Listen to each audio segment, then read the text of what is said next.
Oke, kita sepertinya suka banget ya film akhir-akhir ini ya, Raya. Tapi hari ini yang kita mau hadirkan di sini adalah film dengan genre horor. Ih, serem banget. Kamu suka film horor nggak? Suka dong. Iya, aku juga Makanya suka hari ini kita akan langsung membahas mengenai film horor yang akan menghiasi layar kaca Anda pemirsa di tahun 2025 nantinya. Yang ini berjudul Almarhum. Saat ini sudah hadir di studio kita ada sutradara Mas Ade Darmastria. Halo, dan juga ada Mas Dimas Aditya. Halo, selamat sore. Sore.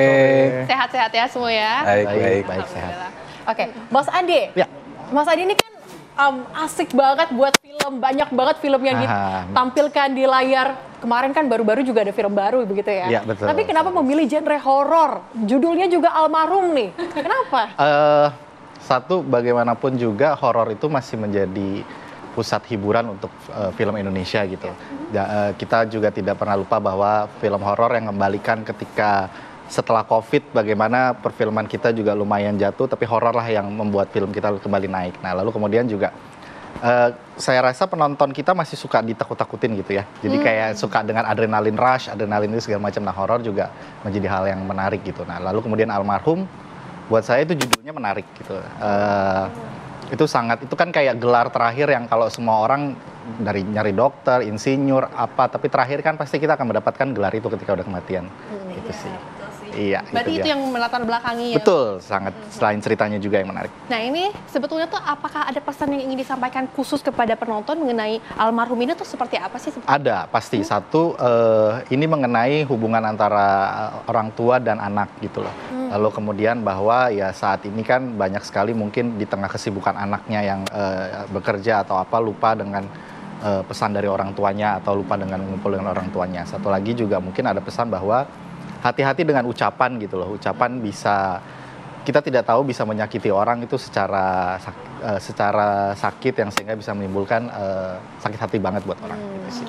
Oke, tapi Mas Ade, Ya. kalau misalnya kita masih berbicara soal film ini, judulnya Almarhum, yang akan diangkat dalam film ini tuh adalah soal mitos begitu ya, mitos di Sehari Selasa Kliwon. Betul. Apakah memang Mas Ade ini pernah melihat secara langsung kalau misalnya mitos Selasa Kliwon dan akhirnya diangkat menjadi sebuah film atau seperti apa? Oke, kalau sebelum membuat ini pasti kita ada riset dulu ya Mbak ya. Ada riset, lalu kemudian juga ada bertanya. Saya sendiri tidak mengalami, tapi ada beberapa orang ketika kita bertanya memang itu kan bagaimanapun mitos bisa dipercaya dan tidak ya. Tapi yang angkat di sini namanya mitos budaya. Kita harus menghormati mitos budaya itu. Jadi berdasarkan riset yang ada, muncullah cerita ini. Nah, ini kayaknya nggak lengkap ya kalau kita nggak nanya sama Mas Dimas yang ada di sini. Mas Dimas, ini yang saya ketahui ya, ada banyak banget film, terutama film FTV. Tapi kenapa nih tiba-tiba milih film horor tuh? Ada apa sih? Kenapa sih, Mas?